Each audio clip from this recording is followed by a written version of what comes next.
The first week of the World Cup was supposed to be a celebration. Instead, it became a warning. Something is unraveling inside the biggest tournament football has ever attempted, and the cracks are not appearing on the pitch alone. They are appearing in the silence of a superstar who refused to speak, in the stunned faces of a tiny island nation that humbled a giant, in the strange spectacle of a national team forced to live in one country and play in another. 5 different stories, 5 different forms of resistance, and together they tell a truth that FIFA would very much prefer you did not connect. Because this was meant to be the World Cup of unity, 48 teams, 3 host nations, 16 cities stretched across an entire continent, the most inclusive, most ambitious football event in history. That was the promise. That was the vision sold to the world. But within days, that vision began colliding with something far less glamorous: reality. The reality of exhausted players, impossible travel, bureaucratic chaos, and a growing sense among the people who actually make this tournament happen that they are no longer being heard. By the end of this video, you will understand exactly why these 5 separate incidents are not random. You will see how they connect into one larger story about power, money, and the limits of how far a sport can be stretched before something breaks. And you will be left with a question that football itself may soon be forced to answer. So stay with us, because what you are about to hear is not the World Cup you were shown on television. If this is the kind of coverage you have been looking for, the story behind the story, subscribe and turn on notifications now, because what is coming in the next few minutes only gets stranger, and you will not want to miss where it leads. Here is the central tension, the contradiction that sits at the heart of everything. FIFA promised a bigger World Cup would mean a better World Cup. More nations, more dreams, more access for the parts of the world that had always been left outside the gates.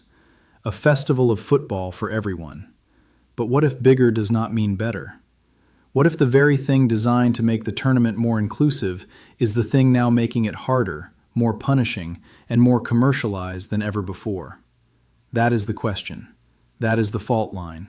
And the first sign of it came from one of the most famous faces in the entire sport. It began with silence. Vinícius Júnior, the Brazilian forward who carries the hopes of a footballing nation on his shoulders, walked off the pitch at halftime and did something almost unthinkable in the modern game. He refused. He refused to give the mandatory halftime interview. No statement, no explanation that could be neatly packaged for broadcast. Just a quiet, deliberate act of defiance that rippled outward faster than anyone expected. Think about that for a moment. In a tournament built on visibility, on access, on selling every possible second of a player's attention, one of the biggest stars in the world simply said no, and that no carried weight. Because it was not really about one interview, it was about everything the interview represented. The relentless commercial machine that now wraps around the players at every turn. The expectation that they perform not just on the field, but in front of every camera, every sponsor, every monetized moment. Vinícius did not give a speech. He did not need to. His silence said it for him. Players are tired of being treated as content, and when the most marketable man on the pitch decides the cameras can wait, you are watching the first tremor of something larger. But that is just the beginning. Pull back further and the picture grows darker, because the next form of resistance did not come from a star refusing to speak. It came from a scoreline that should not have been possible. Cape Verde, an archipelago of islands off the coast of West Africa with a population smaller than many single cities. A nation that, under the old World Cup, might never have reached this stage at all. And there they were, standing toe-to-toe with Spain, one of the most decorated footballing powers on the planet. The final score? 0-0. A draw. A clean sheet against a giant. On the surface, it looked like a fairy tale. The very inclusion FIFA had promised, paying off in the most beautiful way. The little nation holding the great one. Romance, written in real time. And yet, look closer and the story turns. Because that result did not happen in a vacuum. It happened inside a tournament where the demands placed on teams have grown almost absurd. The new format, with its expanded field and its sprawling geography, has created a logistical nightmare. Teams crossing vast distances between matches. Squads arriving in unfamiliar conditions with little time to recover. The natural advantages of the powerful, preparation, rest, rhythm, quietly eroded by the chaos of the calendar. A draw like Cape Verde's can be a triumph of heart, but it can also be a symptom of a tournament where even the strongest teams are being worn down before they ever take the field, where fatigue and travel and disruption flatten the gap between the great and the small not by lifting one up, but by dragging the other down. That is the uncomfortable truth hiding inside the fairy tale. The inclusion is real, but so is the exhaustion. and one is feeding the other. Sit with that for a moment, because it changes how you see every surprising result in this tournament. Now, if that were the whole story, it would be remarkable enough. But here is where it changes completely. Because the third form of resistance is not about a player or a match. It is about an entire nation forced into a situation so strange, it almost defies belief. Iran. A team competing in a World Cup, but unable to live in the country where it was meant to play its matches. Caught in a web of visa complications and bureaucratic walls, the team found itself operating out of Mexico. Living in one nation, crossing international borders simply to compete. Imagine the reality of that. The constant travel, the customs lines, the uncertainty hanging over every fixture. A squad of elite athletes turned into something closer to commuters, moving back and forth across frontiers just to do the job the entire world had invited them to do. This was supposed to be the great gift of the multi-nation format, a tournament shared across borders, a symbol of unity between hosts. But for Iran, those borders became obstacles. The seams between the host countries, meant to be invisible, became walls. And in that single situation, you can see the entire operational fragility of this experiment laid bare.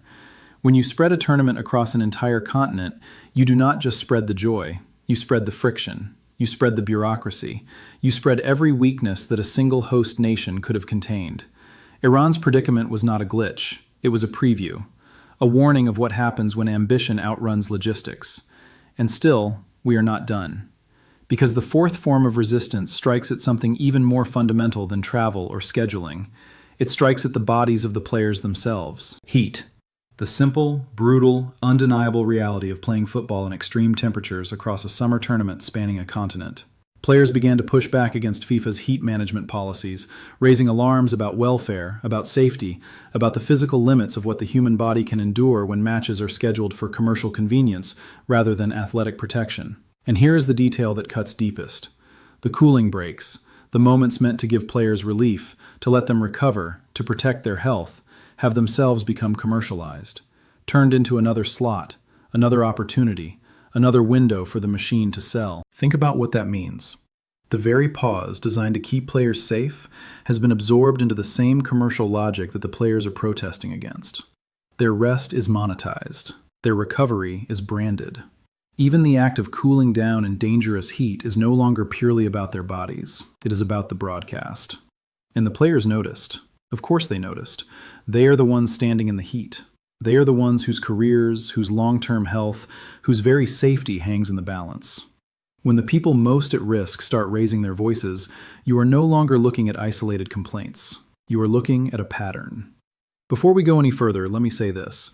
If you are still with us, if you are starting to see how these threads weave together, do yourself a favor and subscribe. Turn on the bell. Because the final piece of this puzzle, the part where it all connects, is the part most people never stop to consider.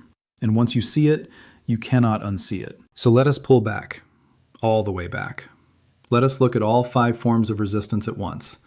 A superstar refusing the cameras, a tiny nation drawing with a giant inside a broken calendar, a country forced to live in exile and commute to its own matches, players protesting the heat that threatens their bodies, and cooling breaks turned into commercials. 5 incidents, 5 different corners of the tournament, 5 different kinds of people, and yet every single one points back to the same source, the same contradiction, the same central tension we named at the very beginning. FIFA promised inclusion. What it delivered in these first days was strain. FIFA promised a celebration. What surfaced was resistance. The expansion was sold as a gift to the world, and in many ways, the dream of a Cape Verde standing tall is genuinely beautiful, genuinely worth celebrating. But the same expansion that opened the door also overloaded the system behind it. The bigger the tournament grew, the more its seams were tested. The more nations invited in, the more travel, the more heat, the more logistical chaos, the more commercial pressure pressed down on the people at the center of it all. The players, the teams, the federations, the very souls of the sport. And that is the deeper meaning here. These were not 5 complaints. They were 5 symptoms of one condition. A tournament stretched to its limits by the gap between vision and reality, between what was promised on paper and what was experienced on the ground. The contradiction is no longer theoretical. It is playing out in real time, in real stadiums, in real bodies, in real silences. So here's the question that lingers, the one football may soon be forced to face. When a system is this large, this powerful, this profitable, can resistance actually change it? Or does the machine simply absorb every act of defiance and keep moving? A star refuses an interview, and the cameras find someone else. A nation struggles with borders, and the schedule rolls on regardless. Players protest the heat, and the cooling breaks become just another ad slot. Is this the beginning of genuine change? A moment where the people who make the sport finally reclaim some power? Or are these just sparks that flare brightly and then vanish, swallowed whole by something too big to bend? That is the truth that FIFA would prefer you did not connect. Because individually, each of these stories is easy to dismiss. A bad mood, a surprising result, a bureaucratic hiccup, a few unhappy players. But together, they form a portrait of a tournament at war with its own ambitions, a celebration colliding with a rebellion, a dream pressing against the weight of reality. And so we come back to where we started. The first week of the World Cup was supposed to be a celebration. Instead, it became a warning. Whether anyone in power chooses to listen, that is the part still unwritten. Now I want to hear from you. Do you believe these acts of resistance will force real change in how the World Cup is run? Or will they be absorbed, forgotten, swept aside by a system too powerful to challenge? Drop your answer in the comments below.